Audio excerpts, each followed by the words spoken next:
నెల్లూరులో జరిగిన సంఘటనపై జనసేన నేతలు ఫైర్ అయ్యారు. ఇద్దరి మనుషుల గొడవను కాస్త రెండు కులాల మధ్య చిచ్చు పెట్టేందుకు వైసీపీ చూస్తోందని జనసేన నేత అమ్మిశెట్టి వాసు అన్నారు. కుల రాజకీయాల కోసం పార్టీని స్థాపించలేదని, ఏ కులానికి అన్యాయం జరిగినా జనసేన ముందుంటుందని తెలిపారు.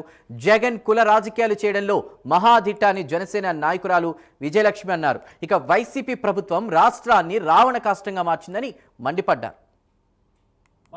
ప్రకాశం జిల్లా కందుకూరులో జరిగినటువంటి లక్ష్మీ నాయుడు అనే అతని దారుణంగా హత్య చేయటం నిజంగా ఇది దుర్మార్గం.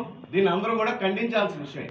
కానీ కొంతమంది, ముఖ్యంగా వైసీపీ పార్టీ మాజీ ముఖ్యమంత్రి జగన్, మరి అతని యొక్క శవ రాజకీయాలు మనం గతంలో ప్రభుత్వంలో కూడా, అతని ప్రభుత్వంలో కూడా చూసాం. పవన్ కళ్యాణ్ గారి మీద బందరు మచిలీపట్నం ఎమ్మెల్యే మంత్రి అయినటువంటి అలాగే మరి వైజాగ్ నుంచి అమర్నాథ్ మంత్రి వీళ్ళందరినీ కూడా పవన్ కళ్యాణ్ గారిని నిత్యం వారిని దూషించడం, అవమానకరంగా మాట్లాడటం గత ప్రభుత్వంలో చూసాం. మరి ఈ రోజున ఏం జరిగింది? కాలగర్భంలో కలిసిపోయారు. మరి మరో కొత్త ఐటెం గాని తీసుకొచ్చాడు జగన్ గారు.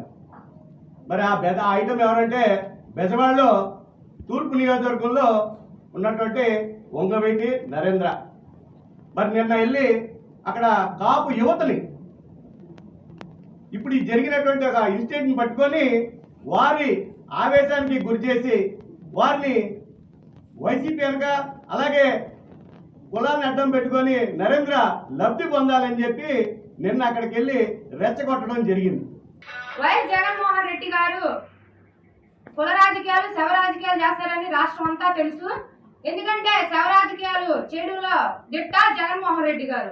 ఆయన తొలి అడిగే వాళ్ళ నాన్నగారు శవంతో మొదలు పెట్టారు, తర్వాత బాబాయ్ శవంతో పూర్తి చేశారు. ఇంకా ఏం రాజకీయాలు చేయాలని చూస్తున్నారో మాకు అర్థం కావట్లేదు. ఒక మంచి పరిపాలన కూటమి ప్రభుత్వం రాష్ట్రానికి అందిస్తుంది, రాష్ట్రాన్ని అభివృద్ధి చేస్తుంది.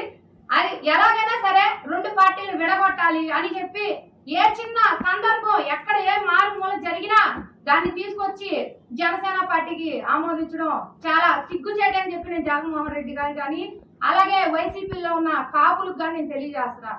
కొన్ని ఇబ్బందులు ఉన్నప్పటికీ కూడా తండ్రి పేరు ఎక్కడ మచ్చలేని నాయకుడుగా, అవినీతి లేని నాయకుడుగా రాధా గారు ఉన్నారు. అదేవిధంగా వంగవీటి శంకర్ గారు ఉన్నారు. ఆయన రంగా గారు చనిపోయినాక ఈ ఉద్యమం కోసం పోరాడి ఎన్నో కేసులు పెట్టించుకున్న ఫ్యామిలీలో వాళ్ళు ఉన్నారు. నువ్వు వాళ్ళని వదిలేసి నేను వచ్చినానంటావు. నువ్వు వచ్చినాలైతే నీకు 2000 ఓట్లలో వస్తాయి. ఈ రాష్ట్రానికి నువ్వు చెప్పాలి. నువ్వు నీ నాయకుడిని కాపులందరూ నా వెనక రమ్మని అడుగుతా ఉన్నావు. కాపులందరూ ఎవడంట పడితే వాడంట వెళ్ళడానికి నువ్వు చిల్లర పైసలు తీసుకొని చిల్లర గాళ్ళు కాదు. కాపులు కూడా ఆలోచించుకునే శక్తి ఉంది. ఈ రోజు కాపులకు కానీ జన సైనికులకు కానీ నాయకత్వం ఎవరన్నా అందించాలంటే అది ఓన్లీ పవన్ కళ్యాణ్ గారి వల్ల సాధ్యమవుతుందని నమ్ముతున్నారు. మేము పవన్ కళ్యాణ్ గారి నాయకత్వంలో పనిచేస్తాం.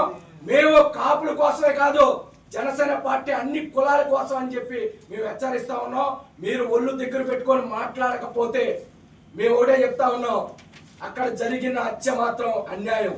ఆ కుటుంబానికి మేము జనసేన పార్టీ తరఫున మేము అండగా ఉంటాం, ప్రభుత్వం తరఫున కూడా అండగా ఉంటాం.